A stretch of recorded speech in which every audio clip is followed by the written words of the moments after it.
பரப்புரைக்கு இன்னும் சில நாட்களே உள்ள நிலையில் வேட்பாளர்கள் நூதனமாக வாக்கு சேகரிப்பில் ஈடுபட்டு வருகின்றனர்.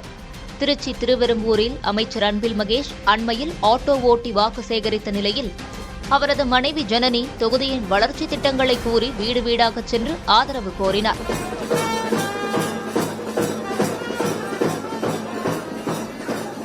நாமக்கல் மாவட்டம் திருச்செங்கோட்டில் மாற்றத்திற்காக வாக்களியுங்கள் என முழங்கி விசில் சத்தம் பறக்க தமிழக வெற்றிக் கழக வேட்பாளர் அருண்ராஜ் ஆதரவு திரட்டினார்.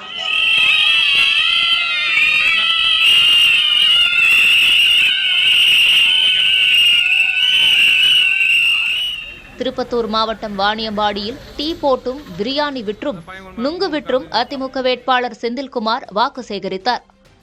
சங்ககிரியில் திமுக வேட்பாளருக்காக நடிகர் வாகை சந்திரசேகர் தமது சினிமா வசனங்கள் மற்றும் பாடல்களை பாடி ஆதரவு திரட்டினார். நம் நெருப்புக்கு இன்னுமா உறக்கம், ரத்த சாட்டை எடுத்தால் கையை நெரிக்கும் விலங்கு தெரிக்கும். தமிழ்நாட்டில் தேர்தல் நெருங்கி வரும் நிலையில் தலைவர்கள் அனல் பறக்கும் பரப்புரையில் ஈடுபட்டுள்ளனர். ஈரோடு மாவட்டம் மொடக்குறிச்சியில் மதிமுக வேட்பாளர் செந்தில்நாதனை ஆதரித்து அக்கட்சியின் பொதுச் செயலர் வைகோ பரப்புரையில் ஈடுபட்டார்.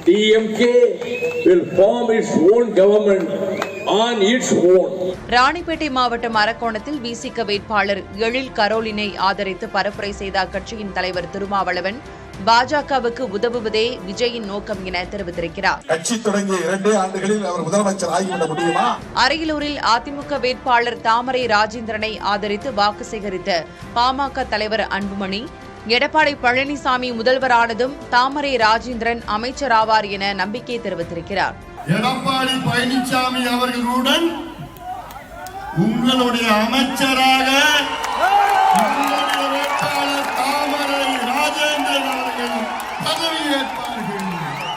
இதேபோல் திருவாரூர் மாவட்டம் மன்னார்குடியில் சசிகலாவும் கள்ளக்குறிச்சியில் ஸ்ரீதர் வாண்டையாரும் பரப்புரை செய்தனர்.